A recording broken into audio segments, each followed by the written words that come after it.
I am not the biggest fan of Mega Evolution. I know, you're all now waving your pitchforks in the air and you're calling me words that are taken straight from a 90s comedy, but I have a reason for it. Megas look awesome, but we only have a few of them, and since only a few Pokemon can achieve that state, that makes team building very limited. And only single stage Pokemon plus only final evolution Pokemon, that basically tells you that you're gonna spend a large part or a significant part of the game without the gimmick. While Z moves, Dynamax and Terastal are not nearly as cool, they are with you from the beginning. Still, something seems to be changing, and so hey, I'm not so ace trainer, and are they saving Mega Evolution? Let's get into it. Mega Evolution had a bit of a controversial landing back in 2013. It was compared to Digivolution. After all, it is just a temporary power-up just like the ones Digimon have.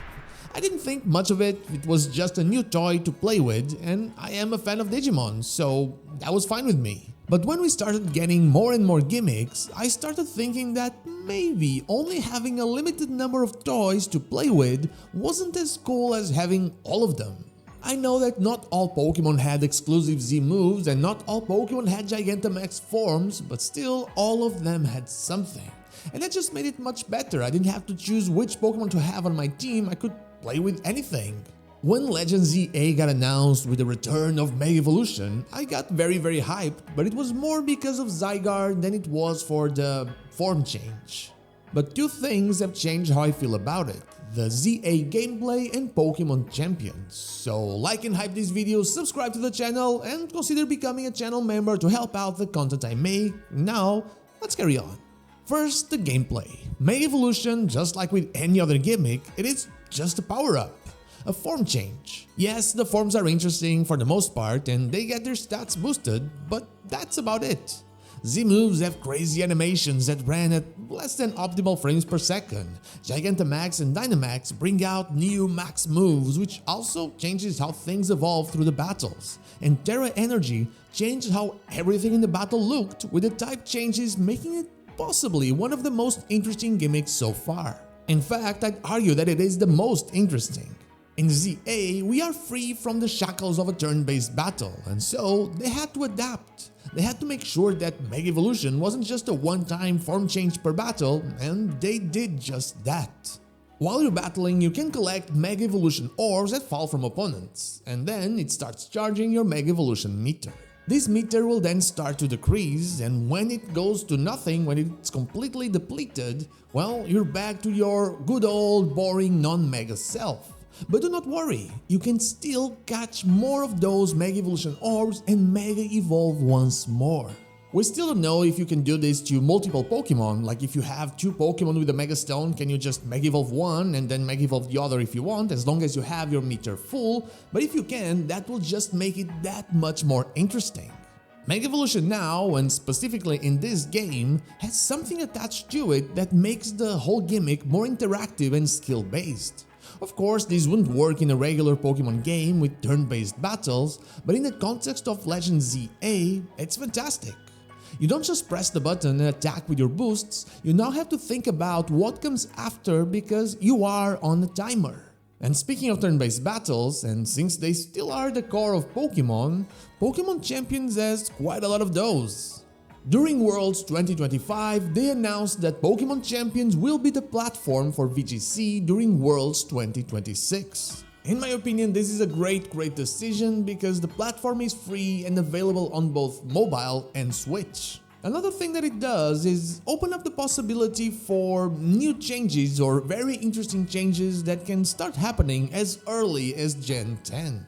And one of those changes might be the one that truly solves Mega Evolution for me.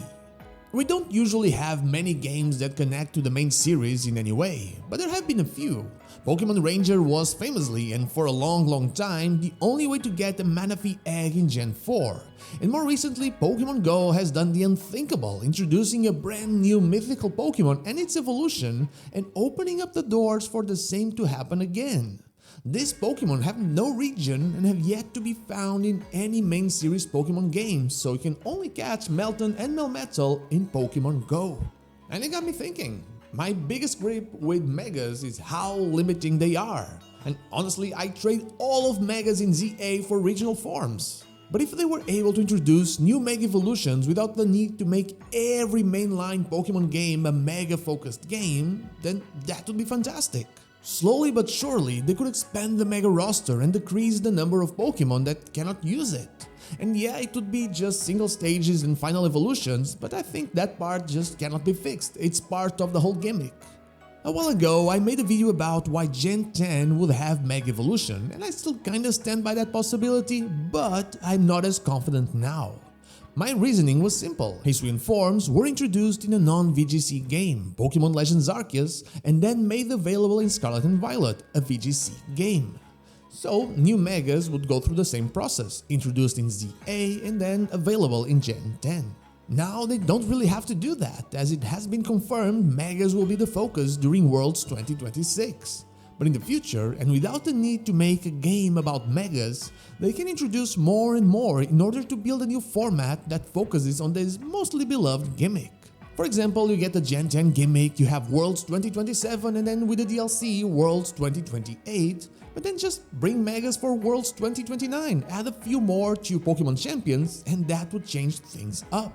I'm fine with mythical Pokemon and legendary Pokemon not really getting Mega Evolutions. I mean, they are already special in their own right. But I think that every regular Pokemon has that untapped potential that Mega Evolution brings forth. And if that energy can be manipulated like it seems like it's being in Pokémon Legends Z-A, then why not from time to time add a Mega Stone to a game, but Pokemon champions? If they do that, I might just have to accept that Mega Evolution is no longer that much limiting and it's actually pretty cool. But anyway, what do you think? Would you like to see Mega Stones added from time to time to a game that is free, just not a mainline Pokemon game? Let me know down below. And now, thank you so much for watching, and I'll see you all on the next one. But before I go, I want to thank my YouTube members Dash Plays and Gatsy, and also my Twitch subscribers Anubis Year, Zanes222, and the Dr. Joe for going that extra mile. Thank you all so much.